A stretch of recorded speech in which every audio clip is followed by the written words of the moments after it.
আজকে ইফতারের পর বানালাম ফুচকার চাট। তো এখন যেহেতু রমজান মাস চলছে তাই ভাবলাম ফুচকার চাটটা রাতেই বানানো যাক।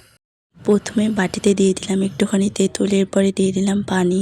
তো এইদিকে তো আমি সব কিছুই রেডি করে ফেলেছি, ফুচকা ঝুড়ি, দেন এখানে হচ্ছে পেঁয়াজ, মানে যা যা কিছু দেবো। এরপরে হচ্ছে এক এক করে ফুচকাগুলো আমি ভেঙে নেব।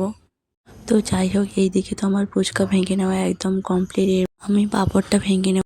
এখানে আমি পাঁপড়টা দিচ্ছি যাতে খেতে ভালো লাগে। এরপরে এখানে দিয়ে দিলাম এক বাটি ঝুড়ি, এরপরে দিয়ে দেবো কাঁচা লঙ্কা, দিয়ে দিলাম ভেজে রাখা বাদাম, এখন দিয়ে দিচ্ছি টমেটো কুচি, পেঁয়াজ কুচি, এরপরে দিয়ে দিলাম 3টে কাজু বাদাম, এরপরে এখানে দিয়ে দিলাম লবণ, এরপরে দিয়ে দিলাম চাট মশলা। তো এখন দিয়ে দিলাম রসুনের আচার, এরপরে দিয়ে দিলাম টমেটো সস। প্রথম আমি যে একটুখানি পানিতে তেঁতুলটা ভিজিয়ে দিয়েছি, এখন সেই পানিটা আমি এখানে দিয়ে দেবো। এরপর কিন্তু সব কিছু একসাথে ভালোভাবে মিশিয়ে নিলেই কিন্তু রেডি আমাদের ফুচকার চাট। দেখতে কেমন হয়েছে জানি না, তবে খেতে কিন্তু বেশ ভালো হয়েছে। তোমরা অবশ্যই একবার বানিয়ে খেও। আজকের মতো টাটা, খোদা হাফেজ।